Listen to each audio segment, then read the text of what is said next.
I'm Catherine Mazzone here on behalf of Mojostreaming, and I'm proud to announce our guest, Niklas Weber. Niklas, you're a wildlife photographer. Did I get your name close enough? Was that good? Yeah, absolutely. This is something I ask everyone. How did you get into wildlife photography or wildlife in general? Were you always attracted to animals? Oh, that's a good question. Um, well, I grew up with two dogs and two cats. So I've always been close to animals, but not that close to wild mammals, for example. But I also grew up in a small village. So there was a forest close by, and my parents always took me there, or also the mountains are not far from here. So I have always been out in the wild at when I was a child, and yeah, so I guess that was so the first steps I discovered. I know one experience we went or we walked through a forest, and there was a hare just running off a couple of meters from us, and yeah, I don't know. I think that was a moment where I've been close, yeah, to a wild mammal, because in Germany in general they are really shy. So because we have more or less we are hunting very much, so they all know that we humans are not Not to be trusted, right? yeah, absolutely, yeah.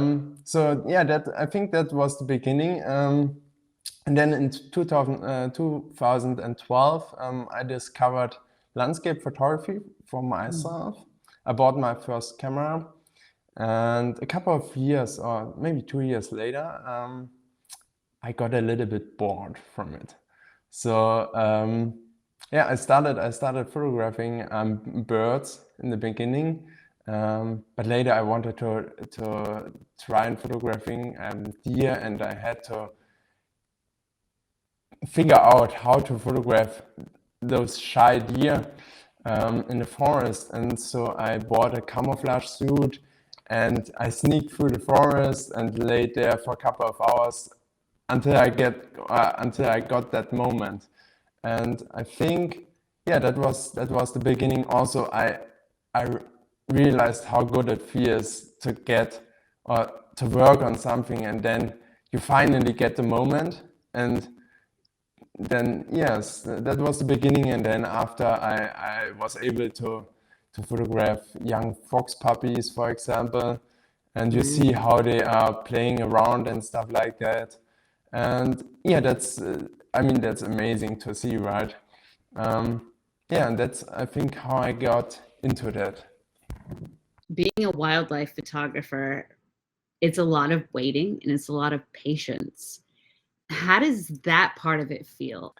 Um, well, I mean, you can go out 7 days a week, and mostly you got 5 or 6 days a week nothing, and there's just that one morning probably where that wolf comes by, for example, and you have just a perfect moment, right? But it can be that you have those days, a couple of days afterwards, or maybe yeah, you can just go 1 month every day. You go out searching for that wolf, and he never appears because he's probably 50 meters away in the forest. You can't see him, and then yeah, there will be that moment, right? But you just have to keep going, and also when it's very hard, when you wake up at 3 o'clock in the morning, and just lay there in the forest for 8 hours. Yeah, one day the wolf will show up, and when you have luck, you get quite good pictures. Yeah. Yeah. It sounds like it's either feast or famine, though, right?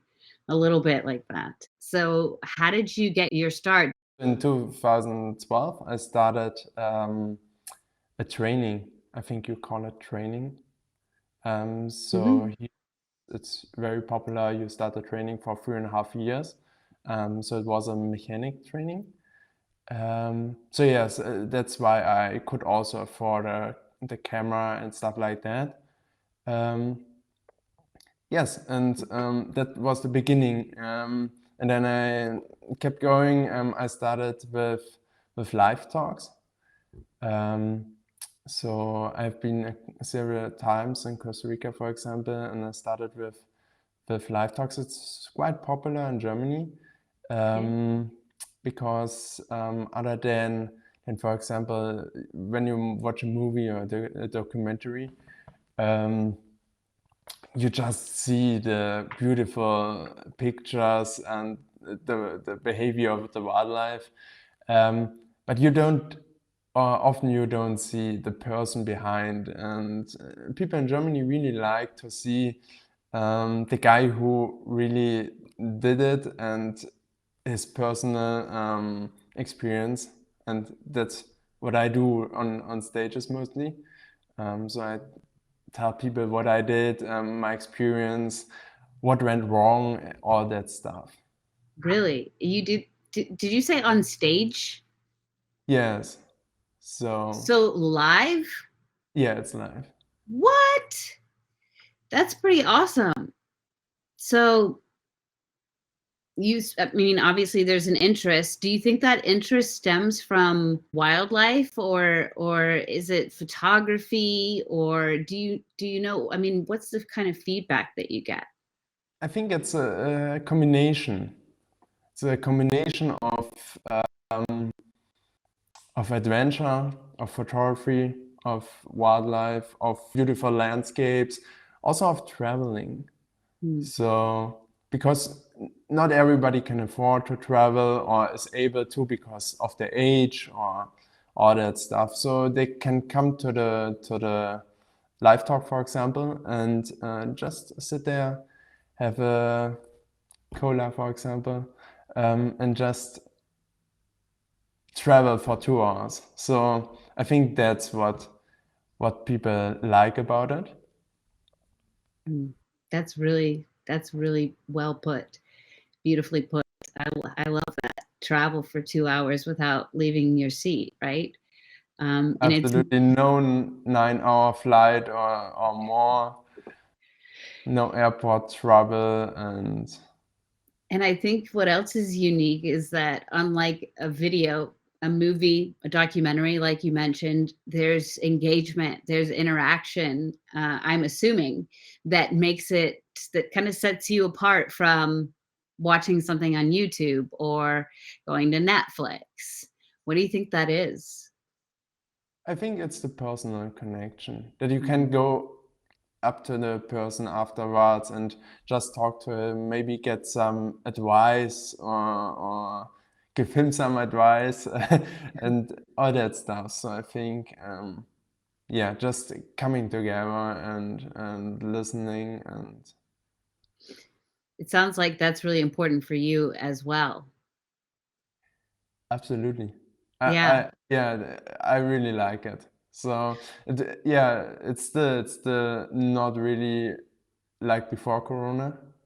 Hmm. Um, so yeah, but yeah, so now around 3 years it was on pause. So Wow. I think, we are getting there. I'm sorry? We are getting back there. Yeah, no, I think we're really progressing. It's really cool that you're also able to travel. Do you feel like you play a role in conservation or awareness through what you do? I try my very best, but I think you never know, right?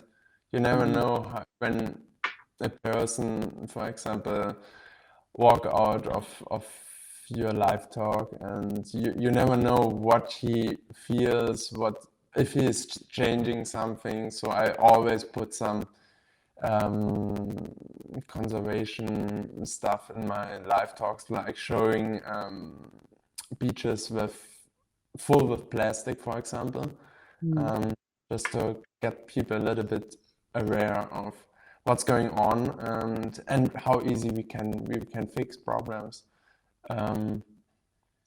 But yeah, it's yeah, I don't know. I don't know if it's possible. I hope so. I mean, I know a couple of photographers and conservationists who helped me getting the mind what I have now. So I'm pretty sure they're. Regardless of what your photograph may look like, it's kind of what emotion does it evoke, and it's more about your intent, I think, and your process than I think it is about something that's really truly visible in your work. So I'm more interested in that, in what you're aiming to do for the audience and how you go about doing that. Um, Yeah, well, what I try to do mostly is to capture also maybe the personality of mammals. So I have one picture in mind. So I was waiting for a wolf to show up, and finally he came, and he was spying behind from the tree. So you can just see his head and the tree on the left side. And he noticed that I'm there for some reason. I don't know. And I really like that picture. And that's some moments that I like to capture where people really see a different perspective of mammals, but also of other wildlife. And I think yes, because I hope that pictures like that, it's not pictures you can see, for example, in newspapers where bad news is spread. For example, wolf went and killed some farm animals, for example. I think that's more a picture that shows also it shows the wolf in his habitat. But you still get that deep view in his eyes, and that's what I try to capture, but it doesn't work out many times. So I have just a couple of pictures. I was able to do that. And also, yeah, what I also try to do is mostly I try to capture also the habitat. So Mhm. where the mammal, for example, is living. I noticed that a lot in your work. There was a lot of not necessarily action going on in the background. The action was the animal, but there was a lot going on in the background. It's like, oh, well, there's a tree, and then there's a den, and then there's leaves, and then there's another stick. And there was a lot to look at, even though my attention was drawn to the animal. And of course, you're a landscape guy. So you started with the habitat. It makes Yeah, sense. yes. So I also do have close-ups for sure, but Of yeah, I course. think both. A good combination is Hmm. always good. I Good just thing. I appreciate that. I appreciate that And part always because when you are not able to get close enough to an animal, you always have. So that's when you take the habitat shots also with it. were you immediately involved in conservation work when you started the wildlife photography thing? No, absolutely not.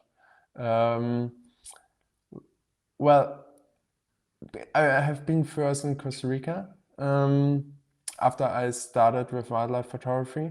A Mhm. little bit in Germany for sure, and then my dad and I went to Costa Rica, and I have seen a couple of very bad stuffs I probably wouldn't like, or yeah, I just had to see them, like plastic on beaches, for example. When you go to remote areas, you can find there a lot. And also there was that one beach, it's near or close to Rio Tarcoles. So you have a massive amount of plastic.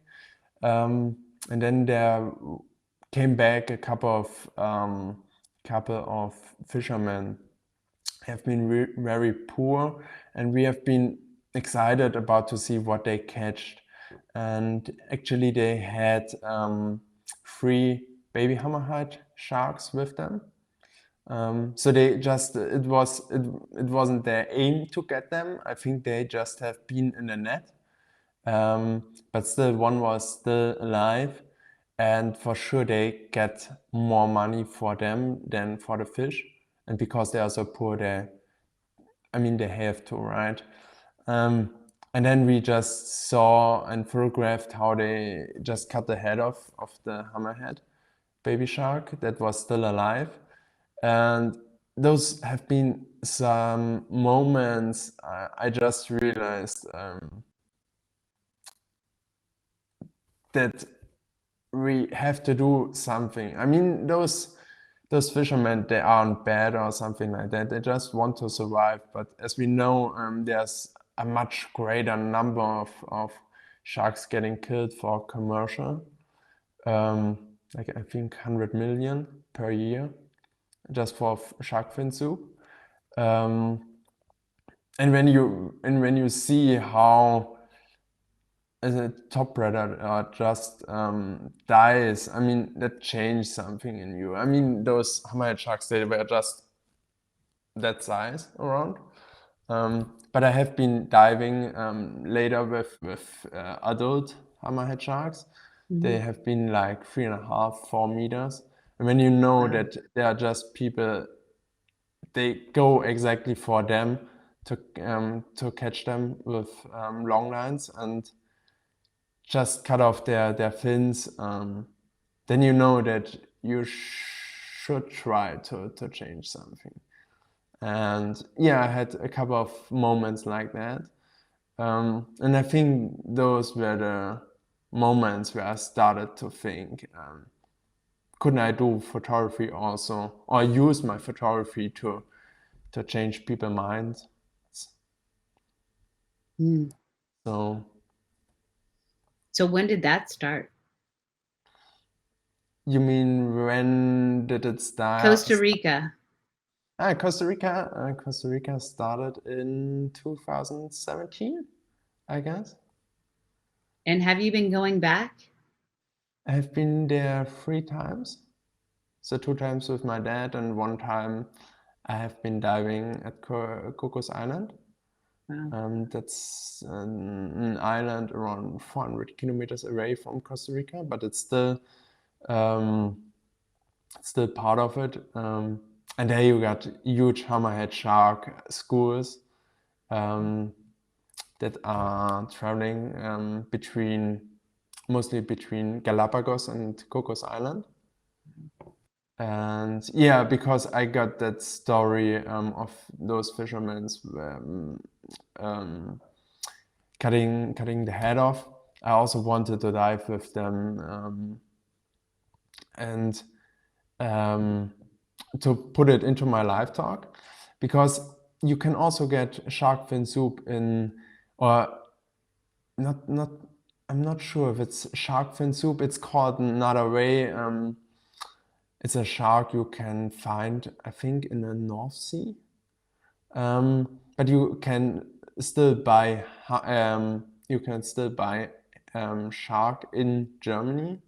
So what I try to do is to capture how amazing sharks can be, and also show people what I experienced in Costa Rica, and tell them that you actually, it's not just the Chinese or something like that. So you can also eat shark in Germany, and I wanted to show people we shouldn't do it.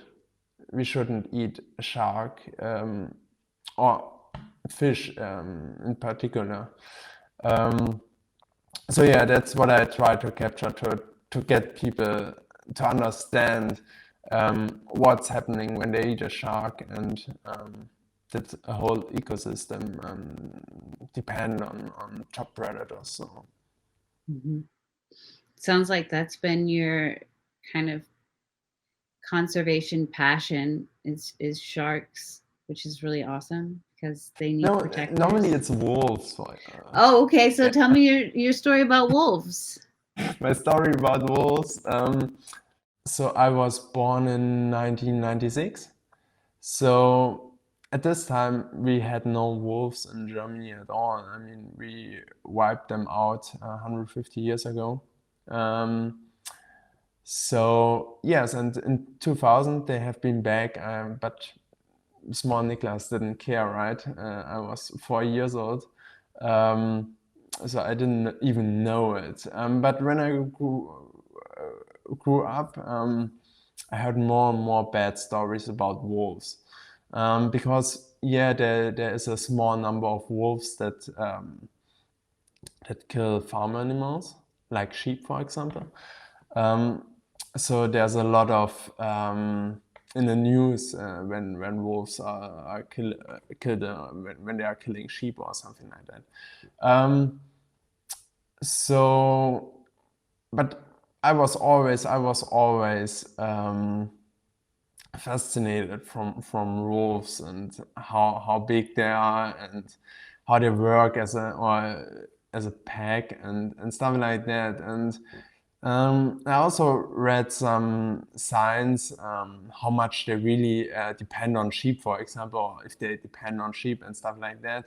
And in 2018, I decided, or a little bit earlier, I decided, because there have been a lot of news that wolves are also dangerous for us humans, and not just, for example, for a sheep. And then in 2018, I have been traveling the first time to the west coast of Canada, in the Great Bear Rainforest, to really capture how wolves can be or how they are. And the special thing about the wolves in the Great Bear Rainforest, those are coastal wolves, and they are very curious. So they never experienced a human being as a danger, for example. So I have been there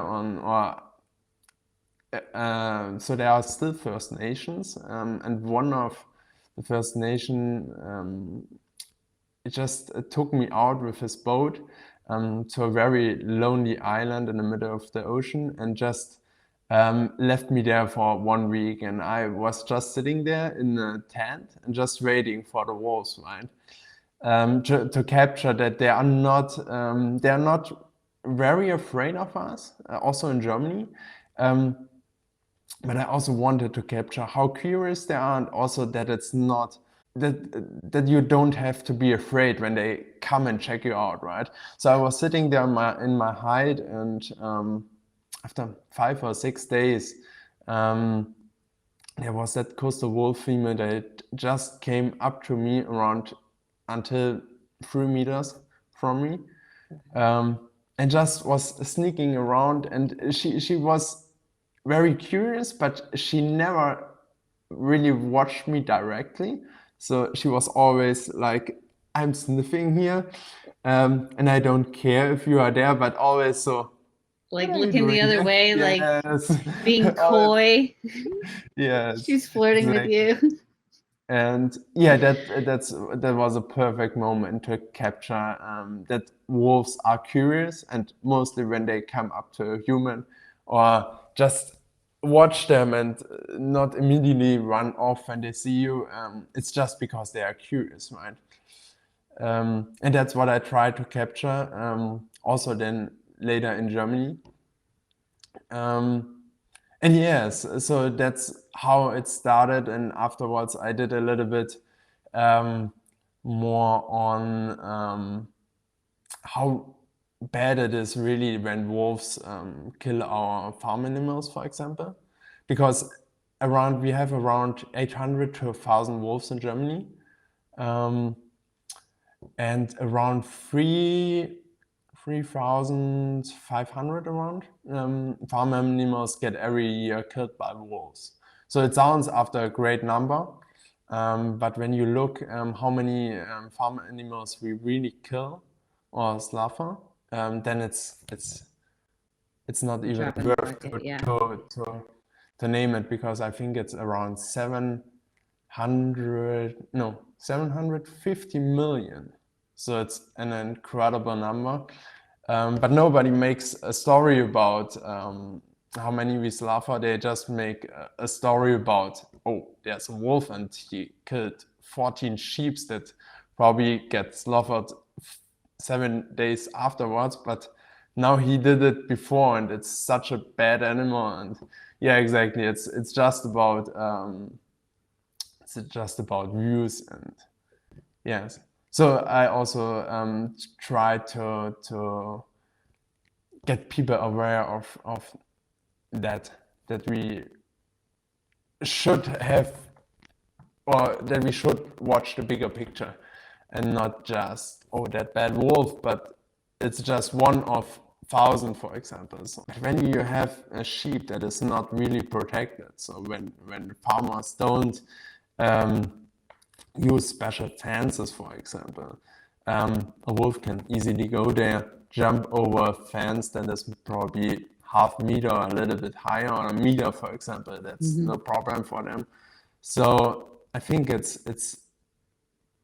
there's still so much unprotected sheep, and yeah, that they are just can go there and grab something like in a supermarket. There are a lot of statistics, and yeah, normally wolves don't prey on sheep that is protected from the wolf protection fence, we call them in Germany, or guardian dogs. They wouldn't do that because, yeah, I mean, they are super smart. They know better, yeah. Yeah, absolutely. So then the idea is that the more easy prey. But when you don't protect the sheep, it's That's like evolution, grab on right? and They're demonized, yet they're an integral part of the ecosystem. yeah, I mean, when you take off wolves or other top predators, it's possible that the whole ecosystem gets in trouble. What are you working on right now? What I'm working on right now, so since Corona, I went more and more deeper into filmmaking, actually. Cool. I was always filming, so I was always aware of you can't capture everything in one photograph.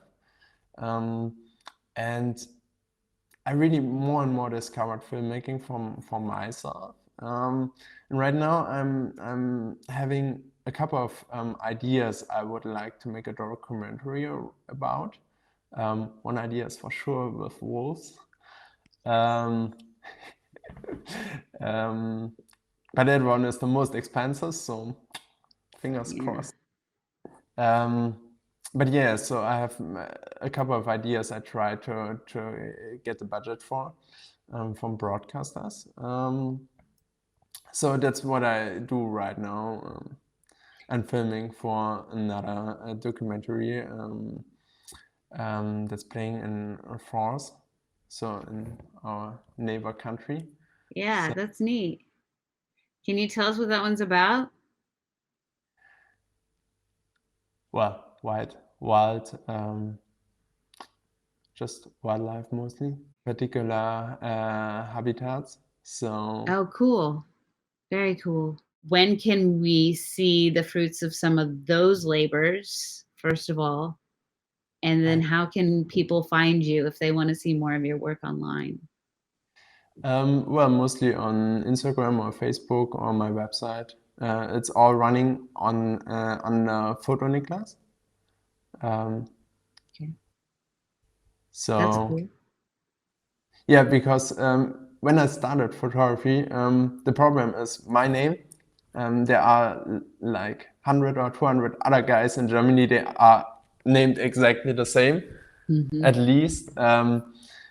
So yes, I thought about I have to get another name that Sets you apart. So I thought, oh, I'm a photographer, so photo, and yeah. It works. It works. Very cool. Well, thank you so much for taking the time to talk to me today and can't wait to hear what happens next. Yeah, we will see. Thanks so much, Niklas.